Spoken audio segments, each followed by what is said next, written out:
That's it. The reason this is so difficult is because me and you meet people and want to know about their job. That's, again, why we're here. Right. Most people probably don't care. But it's only if they can help you. would. Right. It's only if they can help you right then Right. with no tools, right? If you tune pianos and I find that out, I'm like, oh, that's neat, and I'm going to want to know stuff. Most people are like, I haven't seen a piano in 20 years, right? That's like, a good point. So, and you don't have your piano tuning truck and your tool roll, or, like, I don't know how to bring my piano with me to this restaurant.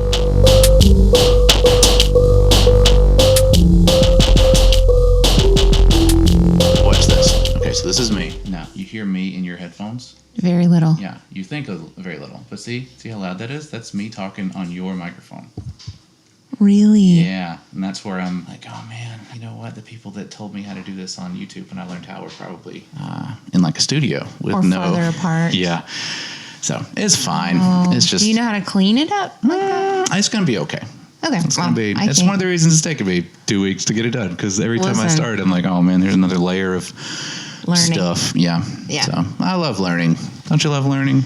I actually really love learning. I mean, I do. But there's certain things I like to learn. Others I do not.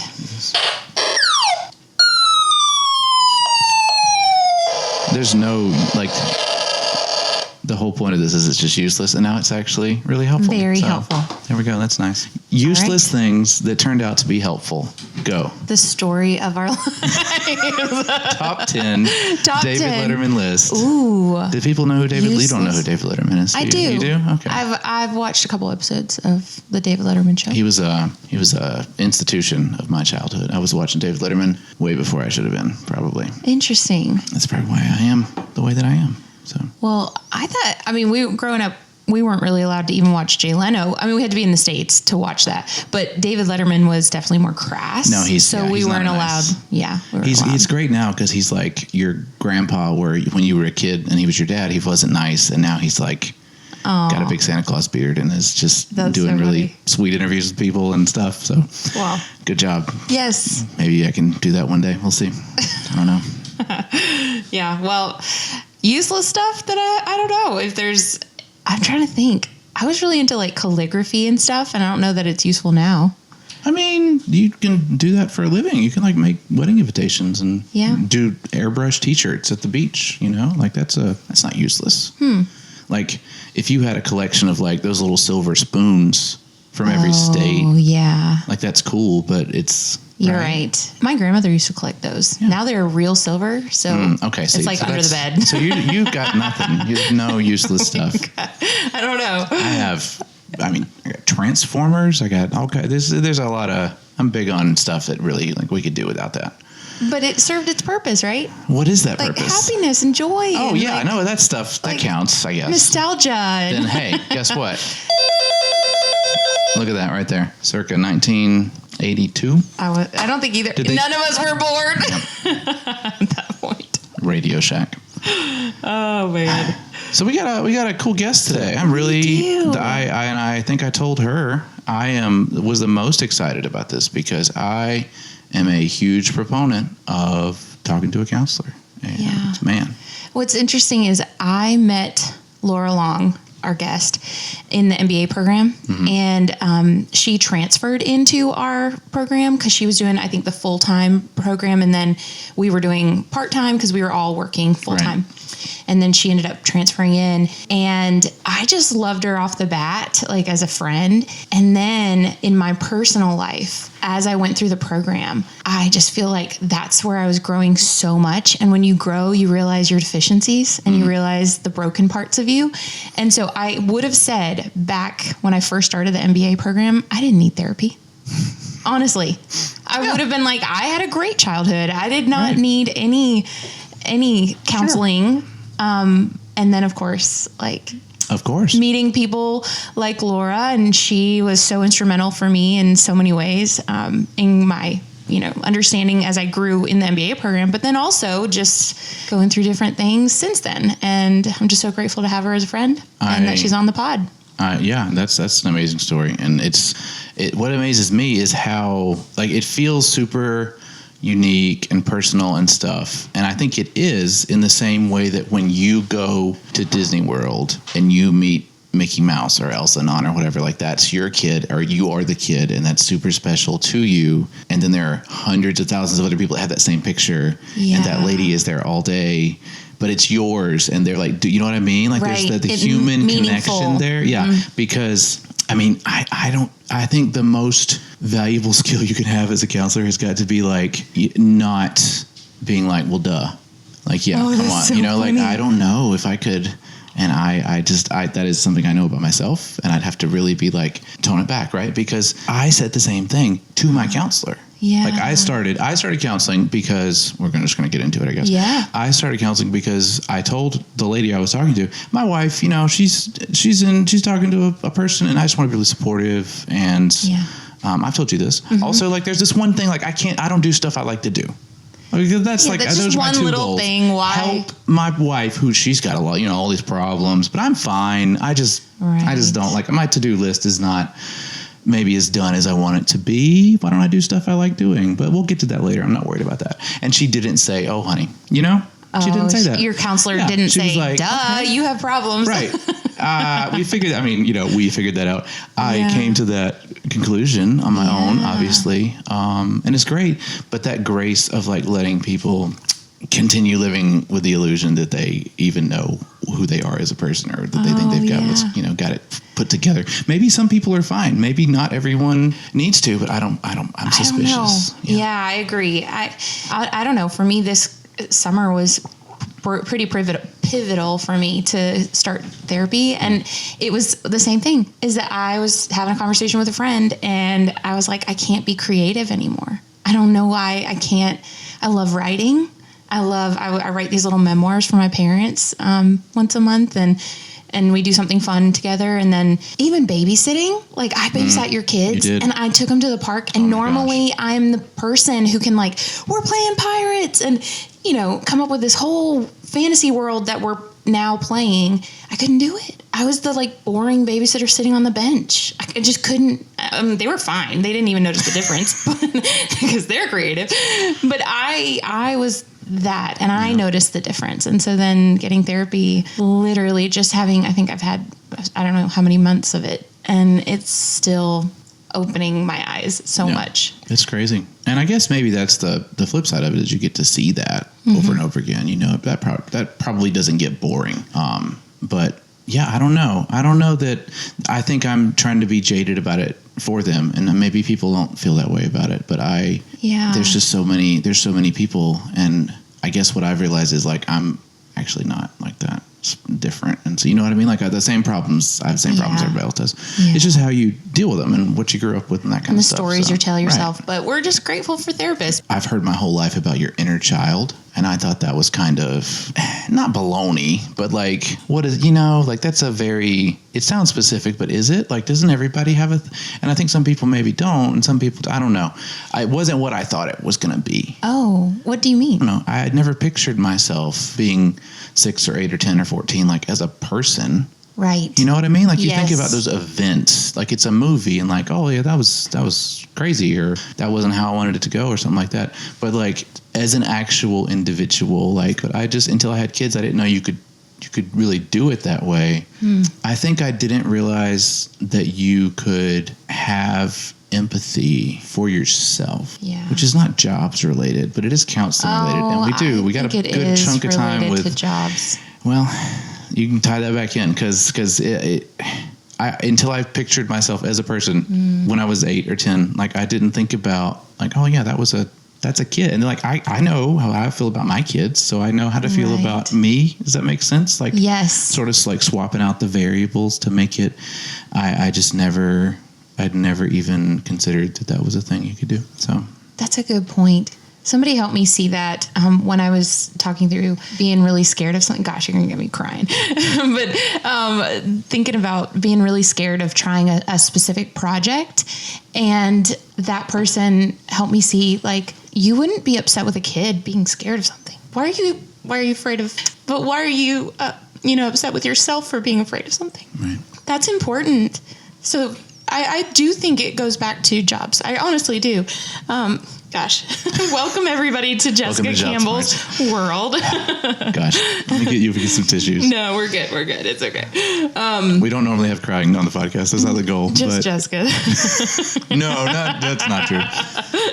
We are all those things. Like, we feel deeply and we bring it to everywhere we go. And we are that kid. So it's a good thought. Yeah. Are you sure? I know. It's a good thought while I move. And I'm grateful that there are other people coming into the industry to meet that need, because this generation, you know, of your kids and even Gen Z, like, they get it and they are going for help. Right. And we're learning. Millennials are kind of coming into the fray. I absolutely do think. And I think also what therapy unlocks is, and it's kind of what you're talking about with being an inner child, having an inner child, is it gives you so much empathy for people. And that is something I think everybody has been growing in or needs to be growing in, because then we are able to like collaborate better. We're able to actually put ourselves in the other person's shoes and think through solutions that will help our customers better. I mean, everything about it is important. And I think the more that we understand, I guess, grow in our own self-awareness, you know, the more that we can empathize and really think through solutions in a new way at work even. Yeah, man. Well, anyway, this is why we're grateful for people like Laura. Oh, yeah. Gosh. And we need them in the job force, and we need them for the job force. So thanks for listening. This is Laura Long. So, yes, I am Laura Long. I'm a licensed marriage and family therapist in Greenville, South Carolina. And that's only one of the things that you do, right? one of the few things. So, yes, I'm also a licensed clinical supervisor in the state of South Carolina. I'm an adjunct instructor, and I'm a business consultant for mental health. Wow. That's a lot of different. And I guess they're all related. Yeah, you're not like running a food truck or something on the side, but that's quite a spread. I mean, I do have a side business, but I didn't think we would get into that. Okay. Well, you know, I get it. I was a teacher. And no, I don't sell feet pics. Okay. What? I didn't ask. We could see you doing it all. I don't even know Rob, but I knew that's where he was going. Again, I was a teacher for 10 years, so I wasn't allowed to do that. I refer to myself as a wild-haired garden lady, and I actually design landscapes on the side just for fun. Wow, Laura, I didn't know that. That's awesome. I just finished up a job. It was really fun. We'll talk about that on the next episode. I love it. Yes. I was not prepared to talk about my gardening addictions on this episode. Well, you grow many things. You grow relationships, grow flowers. What a segue. Yes. I love to just see things like hatch and grow. I mean, I have like a petting zoo in my backyard, the whole thing. I love it. But we would love to know, kind of behind the scenes, what does a family and marriage therapist do day by day? Yeah. Like, what's a typical day? So one of the things I love about my job is that every day looks different, partly because I do so many things. But I would say on any given day, I'm doing a combination of seeing therapy clients, maybe one or two a day. I might also be teaching a class or giving a workshop somewhere. And of course, I might be doing an individual coaching call with someone over Zoom, or hosting a group coaching call with a bunch of different therapists on the call who are trying to build their private practices. So every day looks totally different.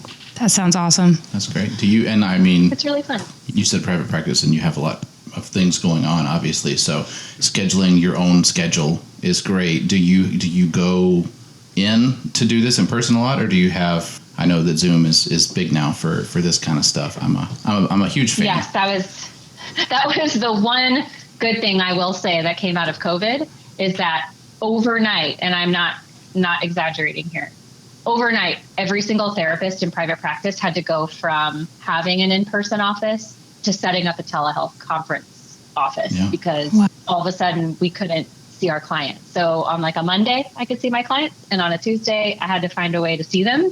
And if I didn't already have telehealth set up, I had to figure it out on the fly. So all of American therapists had to do that. Had you done it before, or were you like, because I was like teaching from my house trying to find a webcam online, and they were like sold out globally. So I don't know, like, what was it like? I had done it sporadically. It was offered, if someone went to my website and wanted to do telehealth, they certainly could. But I don't think people were really receptive to it. I would have like maybe one in a blue moon, would be like, hey, I'm on the other side of the state, or I am traveling for work. I can't come to your office. So can we do it via telehealth? So that would be like every once in a while.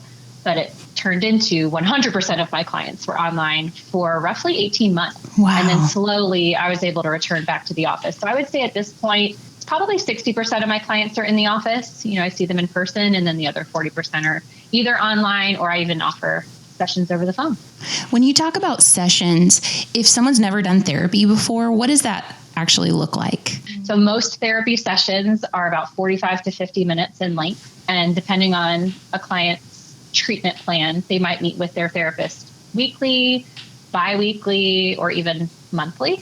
So you typically would just meet with your therapist at the same day and time every week or every other week until you're starting to make progress on whatever goals you came up with on the onset of therapy. So that very first session, which is usually a little longer than an hour, is called an intake. And during the intake, you'll talk a little bit about what's been ailing you, what are you struggling with in your life, whether it's relationships or something related to your mental health.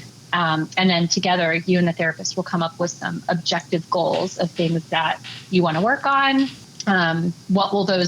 How will you know that therapy has been effective, right? Because if you think therapy is just talking to someone every single week and you just hope to feel better eventually, you'll probably be in therapy forever. You need to have an actual goal of something that you're working toward.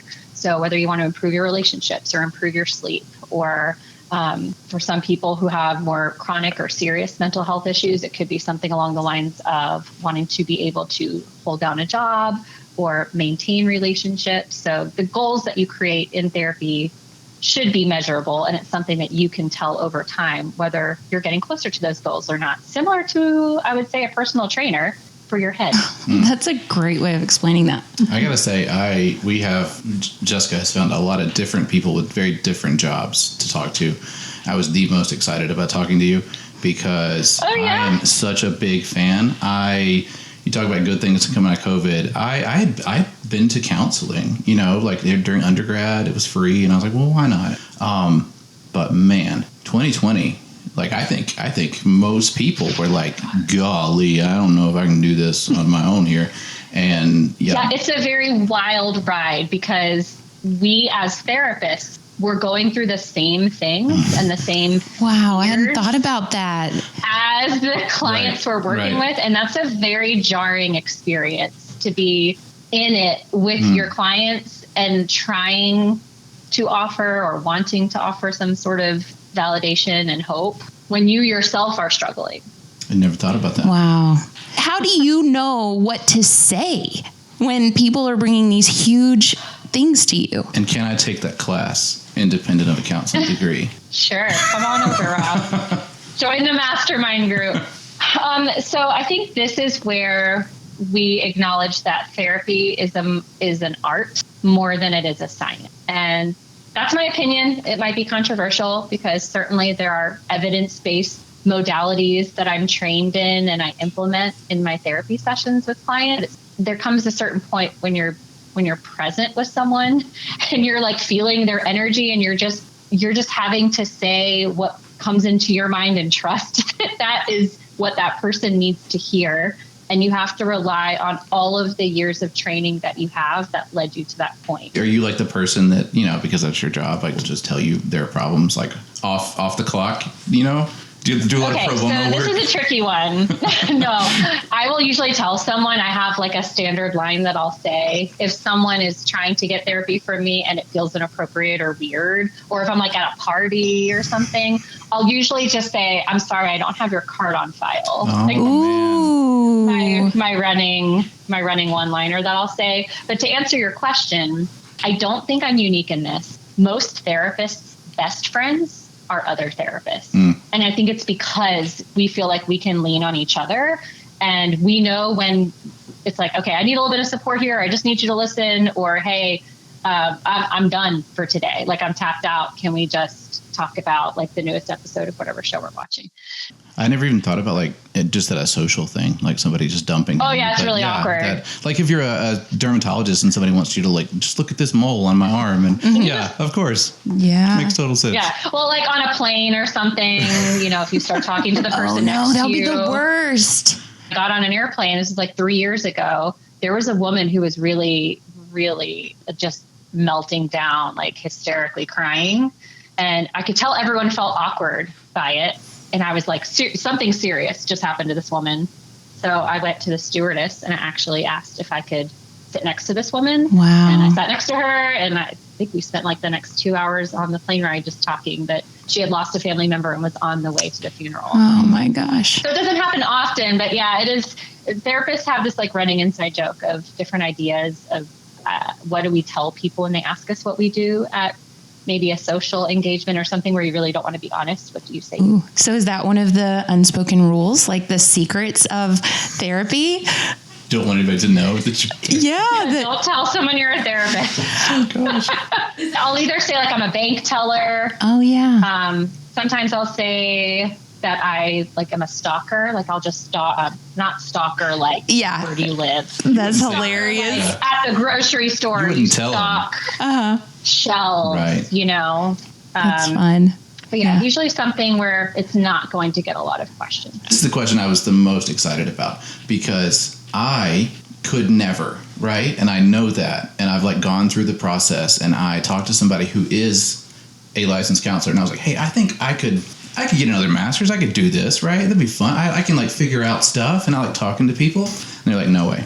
Like you would not, because they're like, you could do that part, and then you wouldn't be able to let the person, they're like, you have to let them figure it out. You can't be telling people stuff. So here's my question, because I believe that they were absolutely right. Did you know, like, I don't know how you got to this. I would like to know, were you already kind of good at this? And this was like, you just sort of honed your skills, or did you say, I want to help people, and you had never done that before? Because that would be me. I'd be like, I'm going to start helping people in the most intense personal way possible. And that would be no good.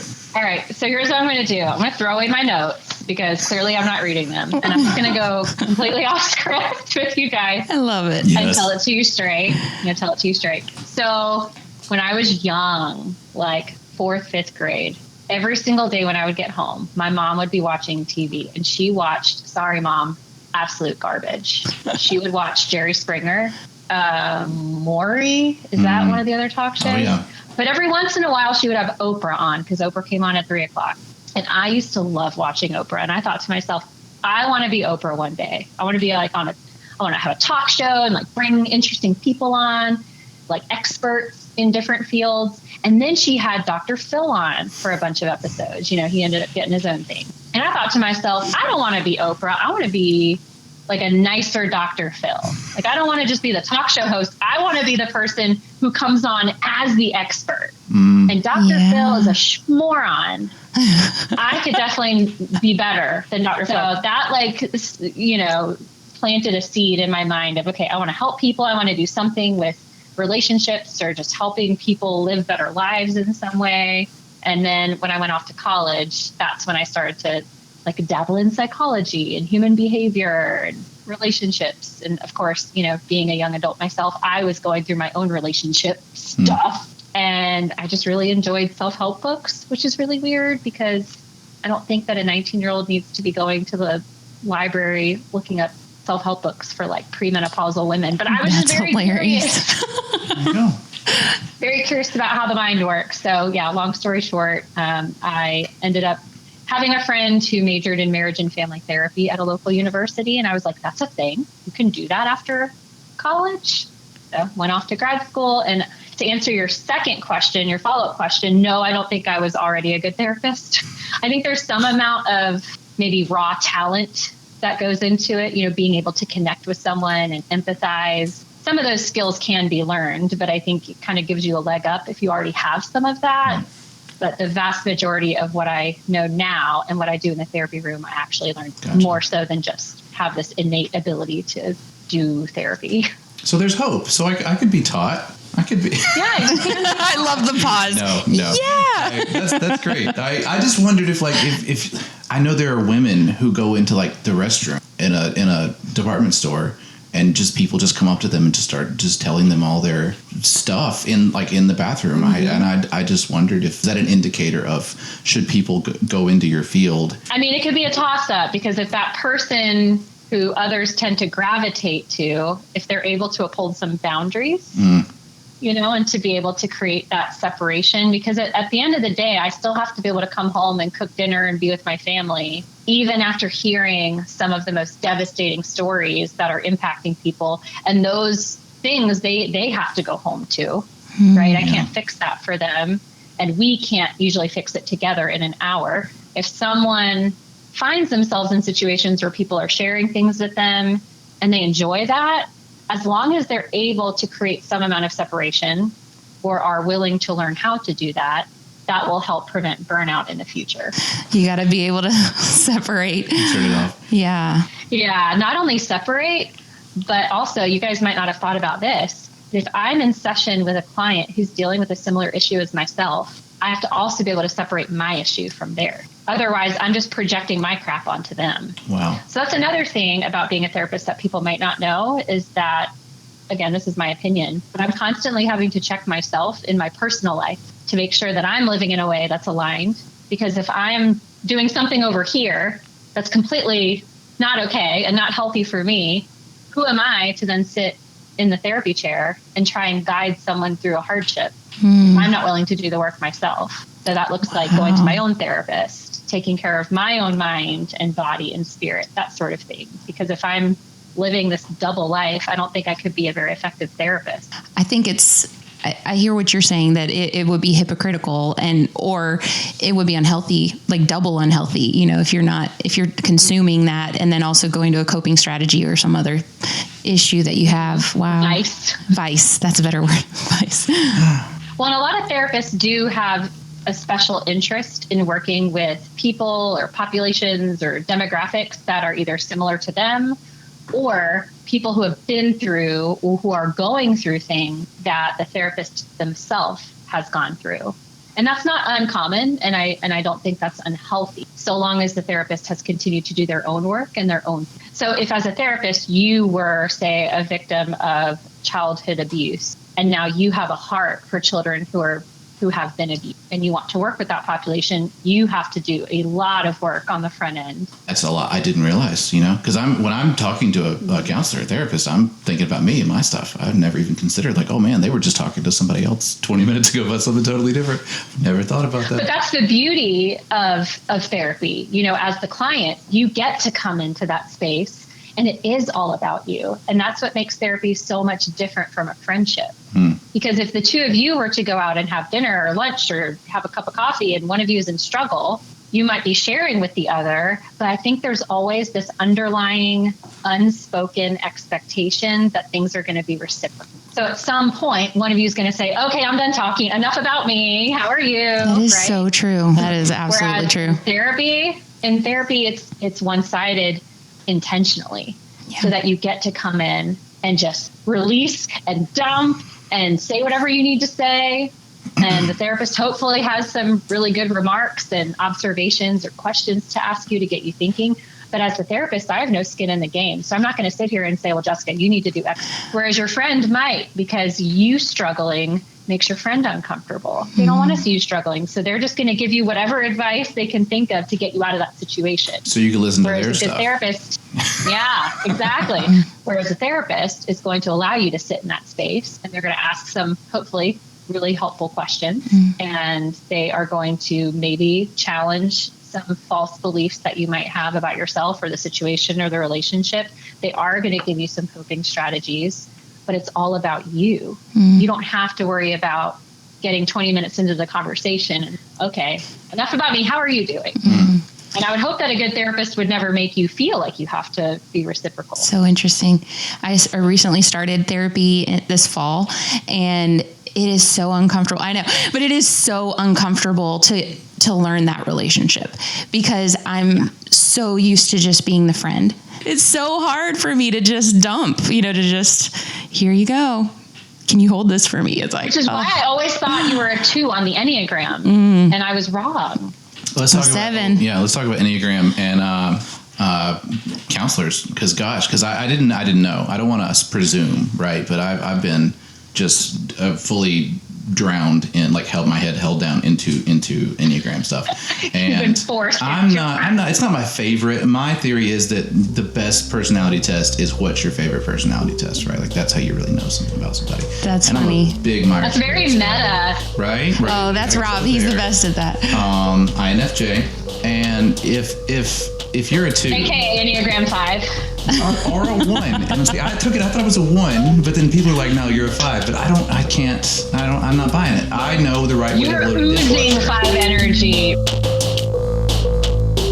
2, type 2 people, according to, if you don't know about the Enneagram, very service oriented, helping others, all that stuff. I'm just glad you brought that up because I feel like there's got to be some correlation there between, like, a job like this where you're never you don't ever have a day, right, where you're just I don't know, a slow day at the office where you're hanging out. Like, it's always people are talking to you because there's something pretty serious going on, right? So there's not a question in there. I don't know. Are you saying that most? Thank you. Yes, thank you, therapists. We need you. I'm about to sound like a total therapist here, but Rob, there is a lot to unpack in everything you just said.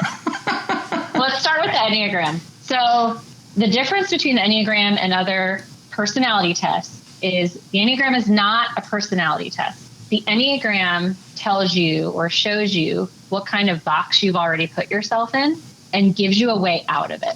Whereas personality tests put you in that box. So if you're an INFJ, you think this way and you act this way.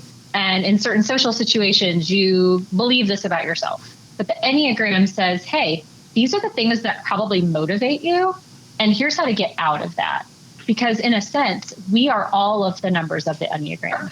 We're all helpers sometimes. I can be a deep thinker. I can be a feeler. I can be just like all the other types. It's which type do I tend to default to? And how do I get out of that? Yeah. Because I don't want to be stuck. Wow. So that's what I'll leave it with that. I love that. So what are some other things that you've thought about that are in your career that maybe the world doesn't, you can't just Google it. You can't just figure it out through searching on the internet. So I would say one thing, and you guys are proof of this. Therapy has the stigma of therapy has really been lifted in recent years. And I would say COVID probably had a lot to do with that. A lot of people sought therapy who maybe wouldn't otherwise go to therapy before. So there was this huge push for people to go to therapy, which of course I'm happy about. What I will say is that I think I spend a lot of time in session with clients helping them to deal with people in their lives who won't go to therapy. So there used to be a stigma about going to therapy. If you go, you're crazy, or there's something wrong with you, or you're in some way, what's the word I'm looking for? Like you're just deficient, But now I see there being this shift where all the people who are going to therapy are really just trying to figure out how to deal with everyone else in their life who won't go. Wow. That is insightful. Interesting insight that I've developed over the recent years where I'm talking to a lot of people day in and day out. And I'm like, can we just get that person in here? Can we just is that call up your friend really quick? Can I just send them a consent form? Yeah, there's just a lot of people who still refuse to go. But unfortunately, if you refuse to go, there's someone else going to therapy because to talk of about you. Their relationship with you. Yes. And how to deal with you. Yeah. Yeah. I literally know someone who said that marriage counseling, if someone goes to marriage counseling, that's what causes divorce, is going to therapy, is not. So, yeah, statistically speaking, individuals who go to therapy for problems in their marriage are more likely to separate or divorce than those who go together as a couple. And I outline that in my consent form because it is true that if you're going to a therapist, especially one who's not trained to work with relationships like I am, myself as a marriage and family therapist, if I'm meeting with an individual who's in a relationship, a committed relationship, whether it's a marriage or not, and they're having difficulties in that relation, I don't just take their side and say, well, your partner is a piece of garbage and you're right.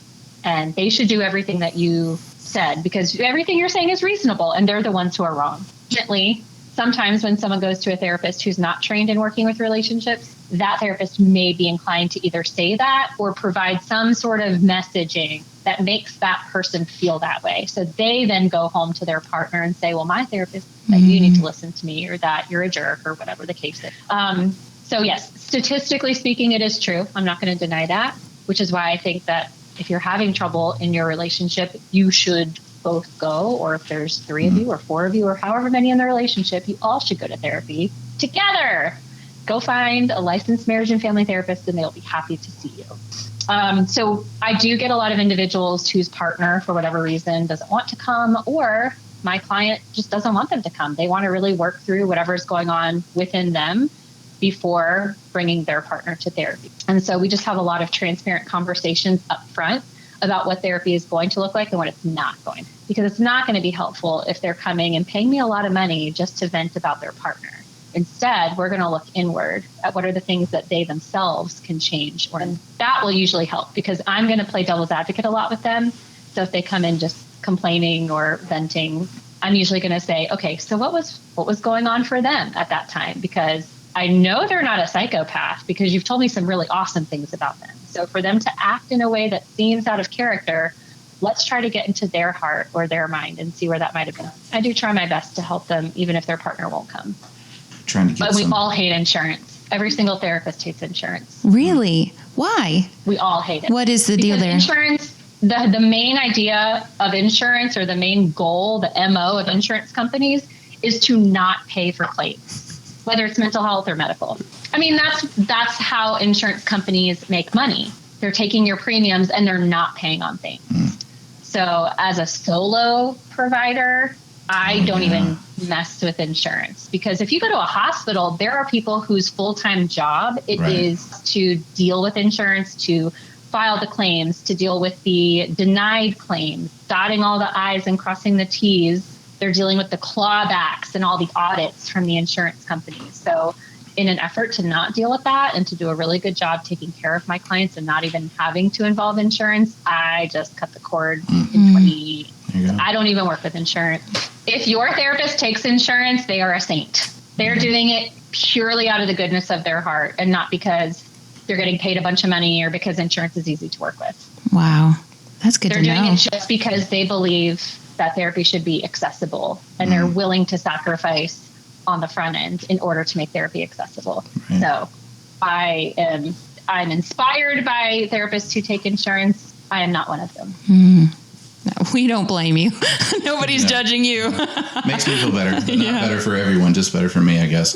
That thing you said about, well, you asked, like, does it increase your chances of your marriage not making it if you're in marriage counseling, I guess. I feel like that's like the airplanes, right? Where in World War II, when they came back and they said, well, we don't need to worry about these spots on the airplane because they're getting shot there and they're fine. And they're like, no, we need to worry about all the other spots because these are the ones that didn't blow up, right? Like, what are we talking about? It's like the airplanes. This is how I know he's a 5, because he's talking about World War II history. I can't You're turn it giving off. yourself a I love it. I can't. I learned so much just talking to Rob. All right.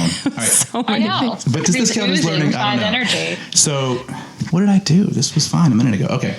So these airplanes in World War II, right? Like they would come back from battle and they would look at where the airplanes had been hit and they would say, oh, we need to reinforce these spots because they got shot there. And the guy was like, no, you need to reinforce everything else because these airplanes didn't explode. These are the ones that made it. The parts, if they had gotten shot in the other parts, they wouldn't be here.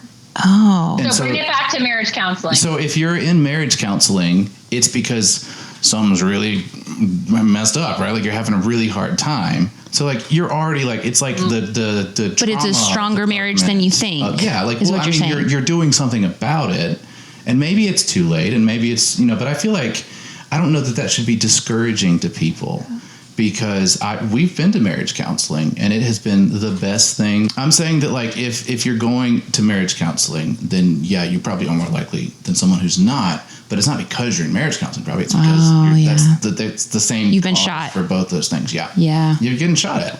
Yeah. And I wish more people, not just couples, but I wish more people would help before it became a crisis. Absolutely. Because, and I'll speak to couples because that's predominantly who I worked with for the first 7 years in private practice. There were so many who I think could have been helped if they had come sooner. Yeah. But when they let so many hurts happen over such a long period of time, a marriage can look like death by 1,000. And so if I could leave y'all with anything, it would be seek help early, because a therapist is going to be so much more effective if you as the client or you as the couple come in and you're ready and you're to do the work, as opposed to coming in and you're just like despondent and feeling hopeless. All right, Laura, tell us the secrets. What are the secrets that you've learned about being a therapist? What did I write here? What are the secrets? And not the ones that you can't legally, like. Yeah, I know. That's the hard part. Yeah, don't tell us their secrets. Yeah. That whole HIPAA thing, right? It's kind of a bites me in the butt every time. Could be telling the world all the secrets. I don't know if this is a secret or not, but I think about my client a lot. Like sometimes I'll see a random meme or something and I'll think about them. Or if I'm reading an article, like I actually think about my clients more than just when we're in the room together. I would venture to say that most therapists do the same, not in an unhealthy way, but you share this really intimate connection with someone who's essentially a stranger. How weird is that, right? But I don't just see them for 50 minutes and then like move on and then see them the next week and hadn't given them any thought. Like if I wake up in the middle of the night, sometimes I'll be thinking about like, well, I wonder if they did this differently, or like what, like I'm trying to problem solve outside of session. Wow. It's kind of a little secret. And I don't think too many therapists would admit that, because they would be afraid of not having boundaries or of being accused of not having good work-life balance. And I think it's just like any other job that is important to you, that you take seriously. You're probably going to think about that job a little bit when you're not at work. Especially if your job is problem solving. You just mentioned goals and setting goals and thinking creatively. Like, I guess you can't turn that off. Like, you're an innovative thinker. And do you save up your notes and then tell your client the next week or whenever you see them next? Have you ever done that? Like, you're thinking about this and then you put it in your notes to talk to them later? Yeah. So I have an electronic health record, which is awesome. And I put all my notes in there, all of my progress notes from our sessions, our treatment plans, everything. So if I need to brain dump something, I'll just put it in a special note off to the side in their chart to remind me to talk to them about it. Another cool thing, and I don't know if this is true for other therapists or if this is just unique to me, but I have a horrible memory. Really? Yet. I can remember the most minute, tiny details of what my clients tell me. And it's the weirdest phenomenon area. And you're kind of like, you remember, oh, I was in this part of the podcast, or they were talking about this during that conversation when I was driving on this road. It's kind of like that, but I'm sitting in the therapy room. And so I'll be sitting, looking at the client who's sitting in the same spot they were sitting in last week or the week before that. And it's like, suddenly I remember all these things that we talked about that may or may not even be relevant, but it's like and so they credit me and they're like, wow, you have a really good memory. And I don't even know that came from. It's the weirdest phenomenon. You don't tell them that. That's a secret, right? You don't want them to know that you don't. Well, I'll usually just be like, yeah, steel trap. Like I'll take credit for it in the moment. I love that. So then I'll call my husband later and I'll be like, did we do this thing? Like what, something for my kid's school? Like, did you fill out that permission slip? Like, I don't even remember where are they going? I have wondered. I don't remember anything. Like when you see somebody writing, like are they just doing it? Are you writing things down, or are you just looking busy sometimes? Like are you just doodling? Now I'm sharing suspicions I have about therapists. I guess things I really so I have those very same suspicions, Rob, which is why I don't write anything during sessions. Oh. Wow. Because I feel weird if I'm the client and I'm pouring my heart out to you and I'm crying and I'm using all your tissues. And you're like, and you're sitting there and you're just like, Yes. And see, I'm like, what did I say? Like, did I say? Yeah, what was in there? What was most important out of that? Yeah, what did you hear? Gotcha. So I don't actually write anything during my session. So it's not just me then. All right. Wow. That's good to know. Do you? Same suspicion. Yeah. Okay. Thank you. So someone told me, because early on I was like, I don't know about this, right? Like I think if I could talk to somebody and figure all this stuff out, I would have already done it, right? And they're like, that's dumb. My question for them was, if I just made stuff up, this person doesn't know me. If I was just lying, and they were like, it doesn't matter. They said, I'm sure people lie. And it doesn't matter because it's you, and they're going to know you either way, and they're going to like totally like see you coming. You're not going to be able to like fool someone who does this for a living. And this wasn't a therapist. This was a person who had spent a lot of time talking to therapists, and they were like, you just don't get it if you think you can lie and that change anything about it. You're talking about like basically like hack the system. Like, let me just tell you the story. Because I wanted to like win therapy or something. Yeah. And like, I wasn't going to lie, but I was like, well, so what if I didn't, how does it work? And they're like, it doesn't matter. It doesn't matter. It would be hard for me to say with certainty whether that's true or not, because I would have been the one that was lied to. Like, so it's hard for me to be like, oh yeah, this guy, I saw him and like, I totally had his number. I got him. And then I found out he was lying, because the only way for me to find out if he was lying was to like, I don't know, that'd be stalk him on the internet and all that. That's weird. Interesting line. So I wouldn't know if someone lied. So I suppose it's possible that someone could go to therapy and just lie to their therapist. Most of the time, I think if someone is lying in therapy, it's because they're actually in denial. They are lying to themselves. And so the story they're telling in therapy may not be factual, but they believe it. And I'm working with someone's reality. And what you believe about yourself is your reality. There you go. Wow. I feel amazing. They're just lying. I mean, kind of wasting your time and your money. Yeah. But Oh, wow. I'm not. I don't do that. Yeah. I just was curious. That's good to know. It's good to know. Yeah. Wow. Yeah, man. Thank you. Thank you for your service. Thank you so yes, much. We're so grateful. Counselors, therapists everywhere. Gosh. Welcome. We all need therapy, Yep. Therapy makes the world go round. Yep. Well, we do wonder, is your field growing? Like, are there jobs available in your industry, and specifically with your practice or with anybody that you know, because people are going to be listening and wanting to do these jobs. So do you feel like this field is growing? It's an interesting time to be a therapist, because I do feel like the demand far outweighs the supply right now. I also am seeing coming down the pipeline venture capital getting involved. And there are a lot of startups in the world of mental health that are now trying to get like their piece of the pie, because they know about all this demand. And in order to become a therapist, it takes several years. So beyond college, beyond undergrad, you have to go to graduate school. And then after graduate school, you have to get usually 2 to 3 years of supervised experience before you can even do therapy. So we're talking like a good 5 years at least before you can be a therapist from the time you decide it. And that time, during that time, people are looking for help now. So there are a lot of venture-backed companies that are coming down the pipeline that are trying to offer additional or expand access without being cost prohibitive. So I guess time will tell what ends up happening there. I don't know. I feel like when venture capital gets involved, it could go one of two very different ways. So I will say that I think the field is growing. And I also think that there are some exciting and a little, I'm not scared, but I'm cautious about some of the technological advances that are happening in our field, particularly around AI. So I'm like watching, I'm observing, I'm asking questions to see how AI can be used ethically and effectively. So yeah, I don't think that AI is going to replace therapists, but I do think AI could potentially replace therapists who refuse to use AI.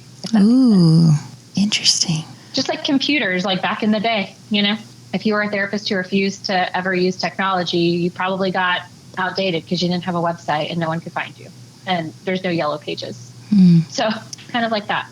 Wow. So it's hard to say. I'm confident that the field is growing, but to what extent, I don't know. Time will tell. If someone does meet a a therapist and finds out, even though they shouldn't have told them that they're a therapist, you said, like, if they figure it out, is there something you want them to know going in that you wish you could like tell if they said, I'm a bank teller, and they were like, got you. The Facebook group, You're is going to be so mad at you for giving away the code words. Yeah. Like ethics and boundaries, like you were sharing earlier, Jessica, about how you wanted to send, or I don't know if you actually did send your therapist a care package. Therapists are in a very unique position because we know so many intimate details about our client, and yet there has to be this disconnect, this separation. Like if I were your therapist, Jessica, which I can't be. I know.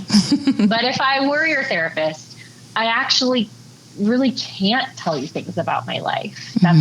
It's not appropriate for me to be sharing intimate details about my life because you're sort of in a vulnerable position. Like you could be exploited in this relationship because there's this power differential.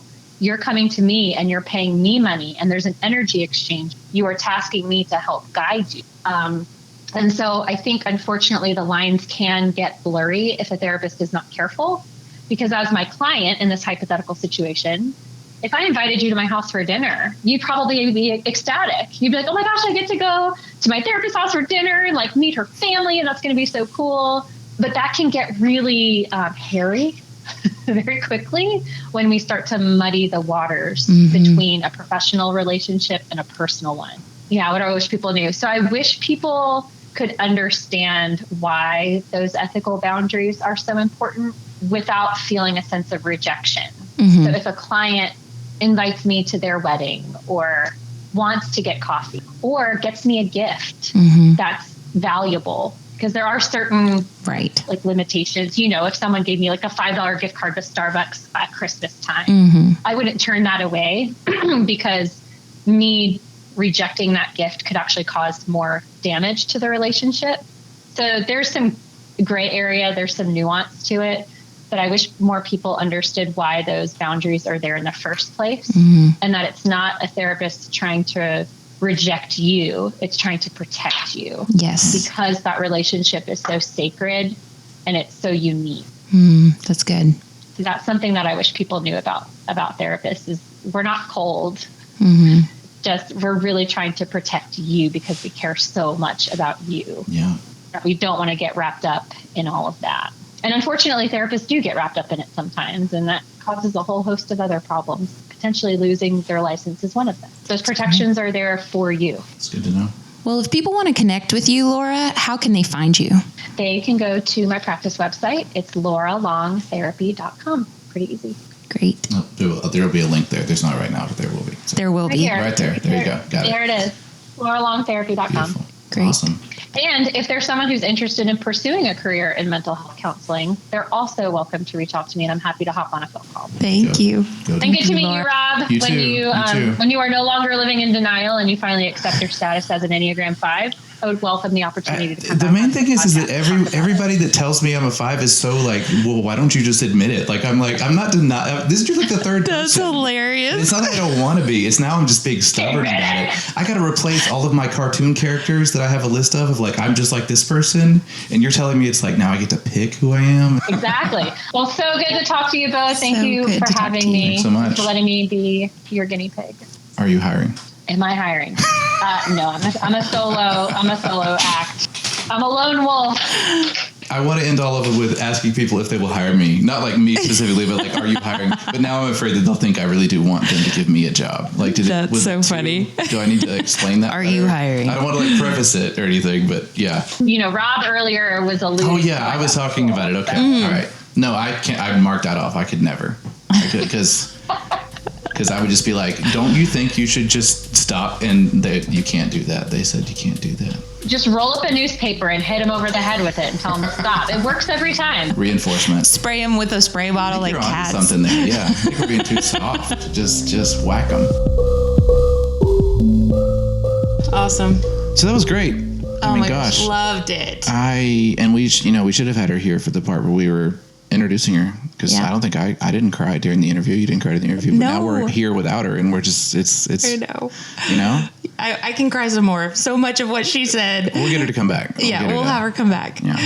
but I loved every minute. I thought she said a lot of things I didn't know. Like I didn't even know that there were that many types of counselors. There's that many types of therapists. I really honestly didn't know.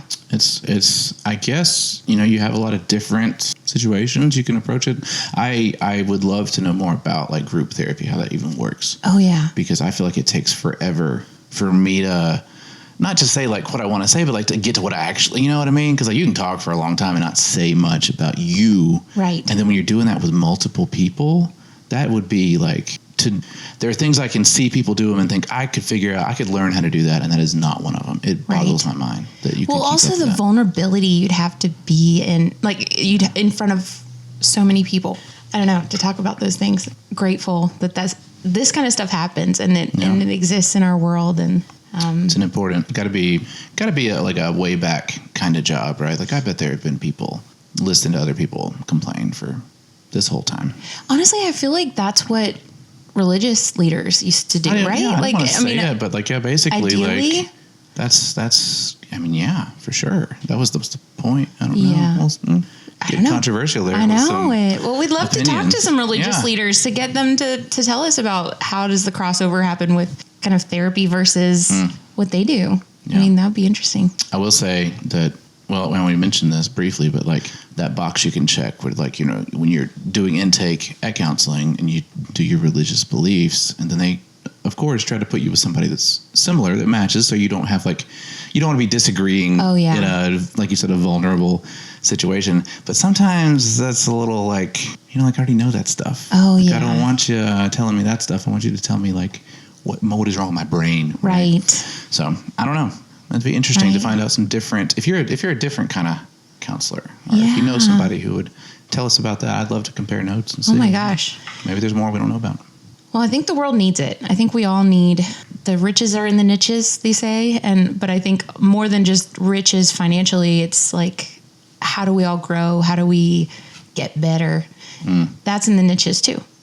So, and you gave that example about the airplane. Can you? Yeah. So Abraham Wald was this Hungarian mathematician who was helping out in World War II.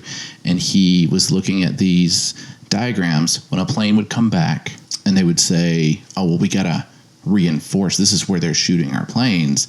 And this guy was like, those places are fine, because if a plane gets shot there, then it's here, it's back. We're looking at it.